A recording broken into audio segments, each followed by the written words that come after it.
Buenas. Continuamos con esta jornada de fondos europeos y estamos ya con la vicepresidenta tercera del Gobierno y ministra para la Transición Ecológica y el Reto Demográfico, Teresa Ribera. Bienvenida a esta tercera edición de nuestras jornadas sobre los fondos europeos. Pues muchas gracias, un placer. Vamos a hablar en un contexto delicado no solamente por la cuestión electoral, sino también por el entorno en el que nos movemos, desde la crisis energética que provocó la guerra de Ucrania y cómo esto está afectando a la transición energética, provocando que se tenga que acelerar, que vayamos más deprisa. ¿Cómo están los fondos europeos ayudando a esa aceleración a la transición energética? Yo creo que están ayudando mucho. Creo que hay varias cosas muy importantes de lo que ha ocurrido. La primera es que teníamos una idea clara de por qué y cómo facilitar una transformación muy importante de nuestro sistema energético, generando oportunidades industriales, de empleo, de innovación, reduciendo y dando previsibilidad a todo el sistema energético y a los precios de la energía que son tan importantes para la industria. La segunda, porque con ocasión de la invasión de Ucrania, que llega después de la aparición de los fondos europeos, se hace visible lo importante que es acelerar esa transición y reducir vulnerabilidades. Y ya sabemos dónde y cómo corresponde aplicar esos recursos que han de llegar a todos los actores, pequeños y grandes. Ya no hablamos de 5 o 6 grandes actores, hablamos de millones de pequeños productores de electricidad que necesitan que les conecten a la red de distribución y puedan contribuir a todo el sistema eléctrico. Necesitamos electrificar muchos usos finales, necesitamos dar seguridad, resistencia, robustez a la red, necesitamos producir hidrógeno de origen renovable para poder descarbonizar y tener una industria más competitiva que pueda destinar los recursos a otras cosas, a innovación o a políticas sociales. Y yo creo que llegan y llegan bien. Y llegan de la mano de un proyecto común para Europa. Es decir, se hacen más fáciles las cosas si Europa trabaja en la escala europea en esta transformación. Por eso yo creo que es preocupante lo que estamos viviendo en este momento. Lo que estamos viviendo es un desafío abierto a la Comisión Europea con respecto a esa vocación de acuerdo verde, de Green New Deal, desde los lados más oscuros, más conservadores, de los grupos más conservadores europeos. Por eso yo creo que también es interesante, en un contexto como en el que estamos, preguntarnos qué es lo que quieren los otros partidos políticos que concurren a las elecciones con respecto al sistema energético. ¿Cuál es su visión? No basta solamente con grandes declaraciones altisonantes. Yo no veo una visión concreta sobre qué modelo energético, qué impacto en la competitividad industrial, qué impacto en el empleo, en la innovación y cómo aprovechar todos estos recursos tan importantes para modernizar nuestro tejido productivo y para recortar las desigualdades entre españoles. Hablaba antes de millones de productores. ¿Hasta qué punto han sido importantes estos fondos para el autoconsumo, para esas familias, esas personas que se instalan placas, paneles solares en sus casas? Yo creo que ha sido importantísimo. Está claro que necesitamos muchas aportaciones pequeñas, muchas aportaciones micro y muchas aportaciones de tamaño pequeño.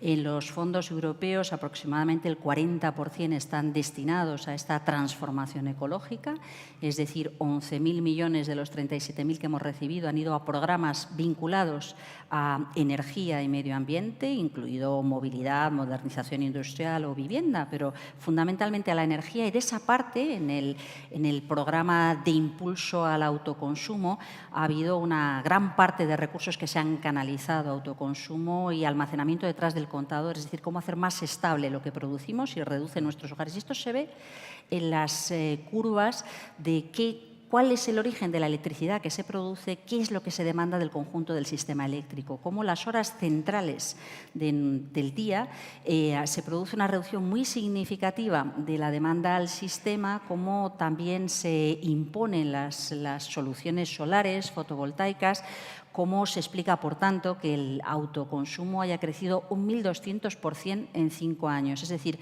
el ciudadano siente que es una solución que permite reducir su factura y que permite contribuir a esta transformación del sistema energético, y esto está ocurriendo a toda velocidad. Por tanto, aparecen nuevos desafíos muy notables a los que también los fondos europeos deben prestar atención. Redes solventes e inteligentes, aparición de la necesidad de generar una oportunidad al almacenamiento, a una mejor gestión de nuestra producción eléctrica y las nuevas tecnologías que tienen que ir teniendo cabida y tienen que ir siendo ensayadas para poder dar estabilidad a esta transformación tan importante que nos aparece recogida en el Plan Nacional Integrado de Energía y Clima, en ese marco estratégico de energía y clima que nos permita descarbonizar el conjunto de nuestra economía. ¿Y la Agenda Verde en esta campaña electoral, en estas elecciones del 26 de julio, va a sumar o va a restar? ¿Para el Gobierno es una agenda ganadora a la hora de conseguir votos o en algunos territorios puede provocar lo contrario? Yo creo que es una agenda ganadora, que es una agenda de libertad en términos del debate geopolítico y de dónde se obtienen los recursos, de empoderamiento de los ciudadanos, de empoderamiento para la generación de nuevos negocios, nueva industria, nueva innovación, de respeto y protección de los tesoros naturales y del suelo y del agua que nos permita seguir generando riqueza y prosperidad y, por tanto, es una agenda enormemente importante. Y por eso es capital también ir precisando de qué estamos hablando y cuáles son las propuestas. Y por eso también es capital escuchar, decía antes, las propuestas de los demás. ¿Cuáles son las propuestas que nos hacen el resto de los partidos políticos sobre agua o energía? Yo no me he encontrado con un interlocutor durante todos estos años. No me he encontrado un interlocutor en el Partido Popular para hablar de estos temas en profundidad. No se trata de cuestionar la premisa mayor. Se trata de hacer propuestas que resuelvan los problemas y que nos permitan seguir avanzando. Y, desgraciadamente, en estos 5 años eso no ha sido posible. Ha habido personas con las que he hablado, pero cuando ha habido un problema real había una dificultad real para poder encontrar a alguien con quien debatir alternativas. Una de las claves de su Gobierno ha sido precisamente esa, apostar por las energías renovables en un momento que además veníamos del impuesto al sol, veníamos de un momento en el que había todo lo contrario, una apuesta por las renovables tras el primer impulso de los años 2004-2008. ¿Está en riesgo la imagen de España en su apuesta por los renovables si hay un cambio de gobierno? Bueno, yo creo que los antecedentes no son positivos, ¿no? Yo me encontré con un problema muy serio de una imagen terrible de España de cara a los inversores, sobre todo en energías renovables, con procedimientos arbitrales abiertos por un importe de más de 10.000 millones de euros. Yo creo que aquello se tenía que haber resuelto de otra manera en el año 2012, no hubiera sido mi opción.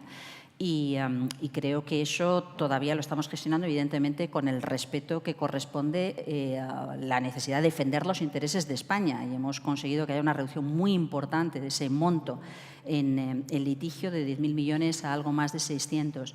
La pregunta es ¿qué pasa a partir de ahora? ¿Va a haber un bandazo? ¿Hay una vocación de transformar radicalmente las apuestas energéticas en las que yo creo que nuestro país es ganador porque tiene los recursos, tiene las personas, tiene las condiciones físicas para poder aprovechar esta oportunidad, tiene que seguir construyendo el equilibrio entre territorio y energías renovables, facilitar un mejor entendimiento de la zonificación óptima, con una participación de los actores locales? Si frente a esto lo que nos encontramos es un parón, donde no se sabe qué ocurre, no se sabe cuál es el modelo, o un intento partidista un poco descolocado, porque ya lo vivimos con Garoña, de recuperar cosas para las que se requieren inversiones ingentes y que de algún modo no tienen resultados hasta mucho después, pues efectivamente puede haber una cierta limitación. Pero la verdad es que es una pregunta que para poder contestarla requiere antes conocer cuál es la propuesta. Yo, insisto, no he oído una sola propuesta del Partido Popular en torno a esto, tampoco muchas de Vox, y las que se oyen son un poco disonantes, ¿no? Vuelta al carbón, vuelta a la nuclear, fracking, es un poco extraño, porque ya se ha pasado por ahí. ¿Se ha quedado algo relevante en su cartera con el adelanto electoral? ¿Se ha quedado algo pendiente en la agenda?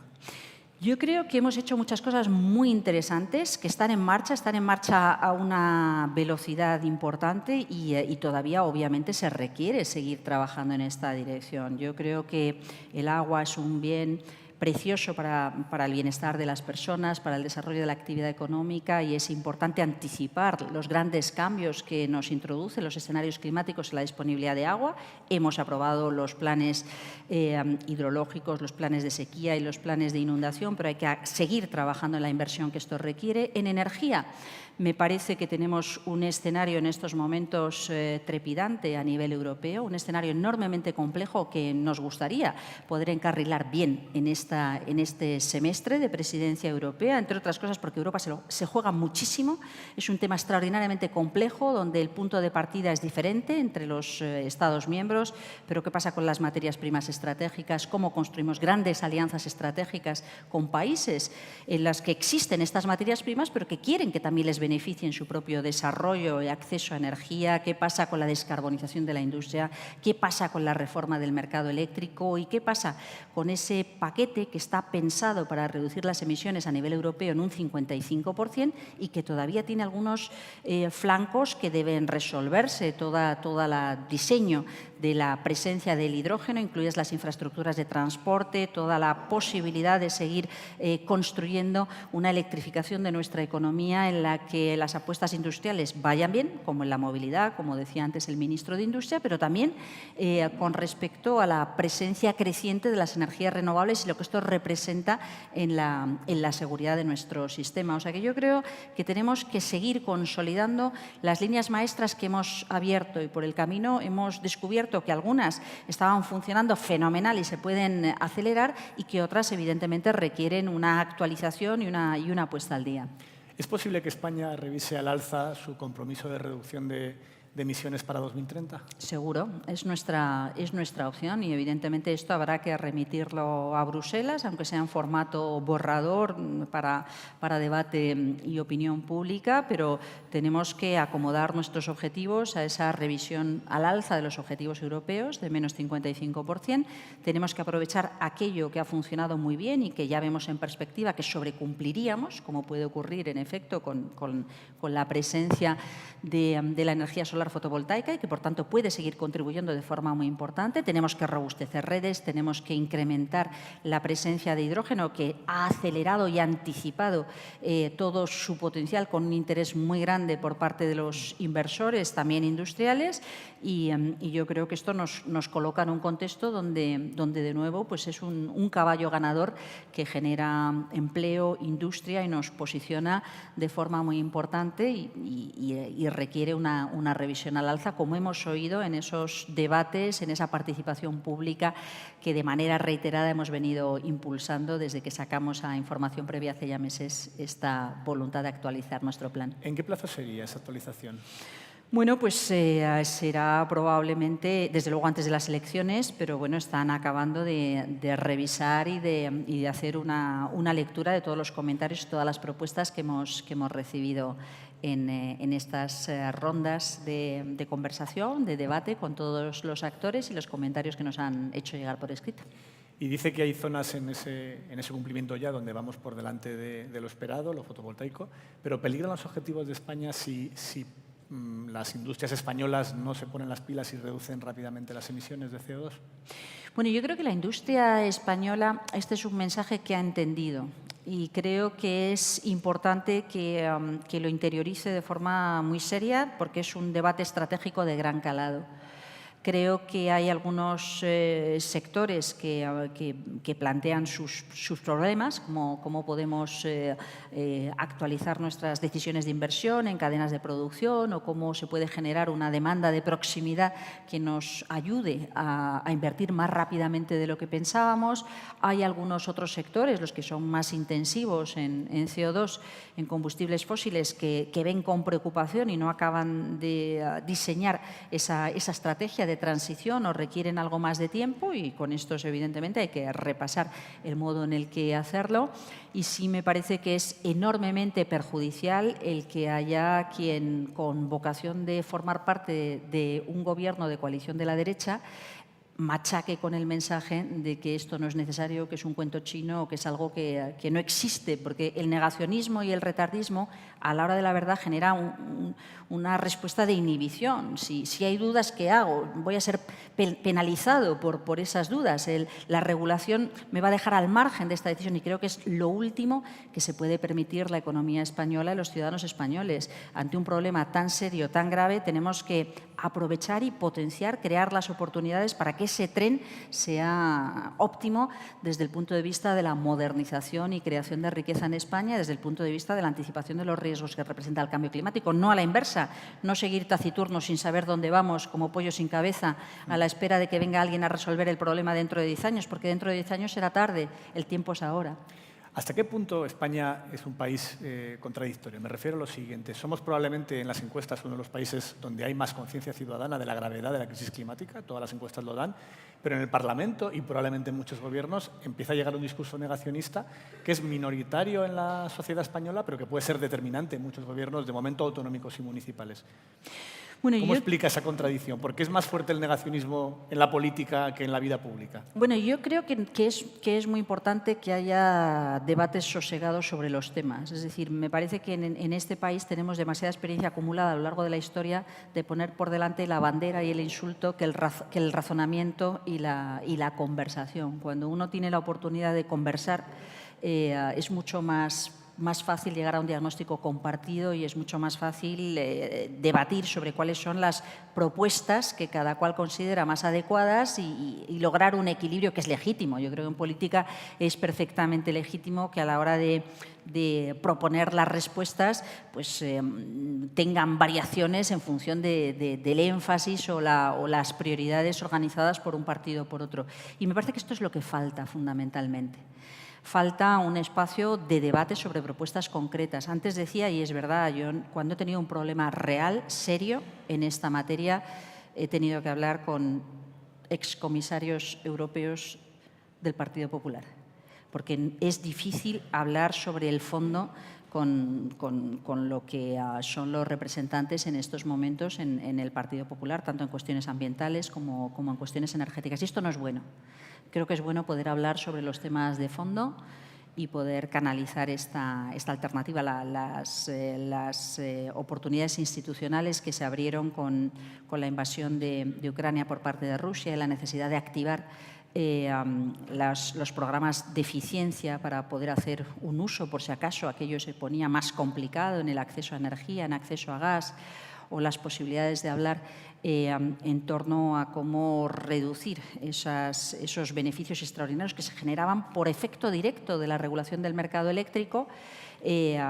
Empezaron, enseguida tuvimos algunas conversaciones que yo creo que son interesantes y fueron dinamitadas cuando hubo quien se mofó del ahorro energético en los escaparates por la noche o en las puertas abiertas de las tiendas con climatización, que no hacía sino derrochar esa energía hacia afuera. Yo creo que esto no es un asunto de mofa, no es un asunto de broma. Estamos hablando de grandes transformaciones que requieren lo mejor de las capacidades intelectuales de todo el mundo para configurar consensos y, como digo, hubo ocasiones de poder tener esas conversaciones de manera distendida y de manera seria y comprometida, y enseguida hubo quien prefirió dinamitarlas. Creo que esto no es bueno. ¿Y cuál es el mapa general en Europa? Porque por un lado tenemos una Comisión Europea que quiere liderar con estos fondos un cambio total en el continente y acelerar lo antes posible esta transición, pero por el otro empiezan a surgir problemas. Algunos gobiernos que no están de acuerdo, algunos gobiernos que empiezan a mirar más por su industria, pienso en Alemania, pienso en Francia, que por el interés general de todos. ¿Cuál es el marco general de ese debate en Europa? Yo creo que Europa tuvo un diagnóstico o tiene un diagnóstico correcto sobre por qué es más fácil, más sencillo, merece la pena y genera grandes oportunidades en un mundo globalizado pero muy pequeñito, donde todo el mundo se está desplazando y está buscando en esta carrera tecnológica que se ha abierto a posicionarse. Europa sabe que puede hacer las cosas mejor si vamos unidos y si aprovechamos todas nuestras complementariedades, con una regulación compartida, con una apuesta por la inversión temprana que nos permita posicionarnos bien rápidamente y con la oportunidad de abrir esas alianzas estratégicas con terceros, que es muy propio de la idea de soft power europea en el mundo. Esto es correcto y ha sido el enfoque con el que nos encontramos con esta crisis sin precedentes, una globalización cuestionada en el momento en el que todos nos encerramos con la pandemia, donde de repente el tráfico global queda cortado y nos damos cuenta que necesitamos reequilibrar una globalización en la que vivamos una respuesta mucho más sana, combinando local con global en las cadenas de valor. Segundo, con la invasión de Ucrania, que representa un hachazo muy importante a la seguridad energética de una muy buena parte del continente. Y, sin embargo, se reacciona bien. Se reacciona de manera unida, flexible, solidaria. Esto no estaba ganado de antemano. Hubiera podido haber una gran implosión. Y yo creo que son los líderes, entre otros el nuestro presidente, los líderes más europeístas, los que desde el primer momento dicen busquemos soluciones para quien tiene problemas, pensemos no solamente en el cortísimo plazo, sino en el medio y en el largo, y lo que nos importa y qué podemos hacer juntos. Y yo creo que esto es lo que hemos visto durante este último año, como digo, en un momento muy difícil. Lo que no significa que no siga habiendo tensiones o que cada cual venga de una procedencia y con una historia diferente. Y evidentemente el gobierno alemán está sometido a una presión que ha logrado ir resolviendo, pero tenía una necesidad de importaciones de carbón, de gas, de petróleo muy importantes de Rusia. El gobierno francés se encuentra con una contestación social y una especie de sensación de que su industria no está teniendo el peso que se merece a nivel europeo. Algunos de los países del este más contrarios a la idea europea o con una interpretación más conservadora de esa evolución energética y de la construcción de solidaridad entre europeos, juegan sus cartas, y esto, en un momento, como digo, de tensiones sociales, genera presión en la opinión pública. Y por eso yo creo que estas son algunas de las cuestiones que están en juego en este momento. Queremos apostar por una Europa unida que resuelva problemas respetando cada una de las singularidades, pero con una visión compartida y de convergencia. ¿O queremos poner en riesgo esto enfatizando que cada cual puede hacer lo que quiera, sin reglas y respondiendo a las demandas o las presiones locales que en cada país son muy diferentes?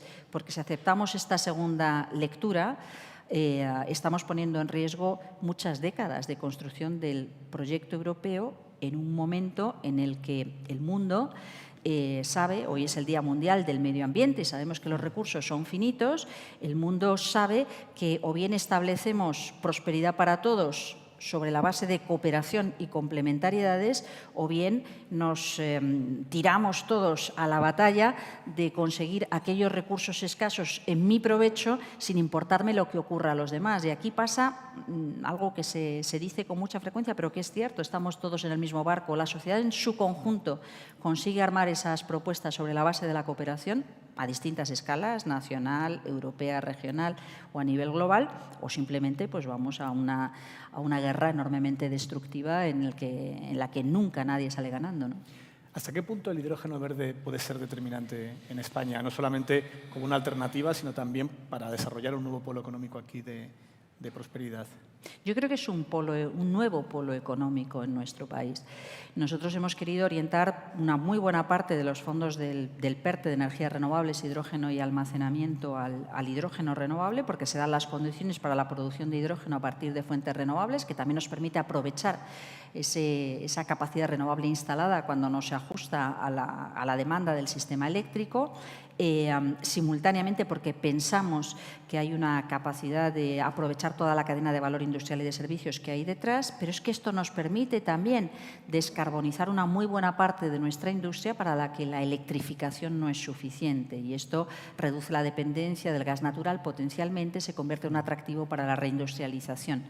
Además, es posible que en un escenario en el que nos orientamos a una segunda fase tengamos una capacidad de exportación de este hidrógeno hacia el resto de Europa, y por tanto debemos estar preparados para cuando esto se pueda dar y tengamos las infraestructuras que nos permitan exportar ese hidrógeno renovable sobrante. O sea que yo creo que desde el principio de la cadena de valor más elemental, más básico, innovación, desarrollo tecnológico, producción, bienes de equipo industriales, aprovechamiento, y lo vemos en todo el recorrido. Pensemos que la primera planta de hidrógeno renovable en el sur de Europa es en Mallorca, como consecuencia del compromiso de la presidenta Armengol en una zona donde había una cementera, y enseguida hay mucho interés en ver qué destino se le puede dar a ese hidrógeno, con una participación del IDAE, por cierto, pero inmediatamente después en Puerto Llano, con una capacidad de conexión con proyectos industriales muy interesantes, desde fertilizantes hasta eventualmente otros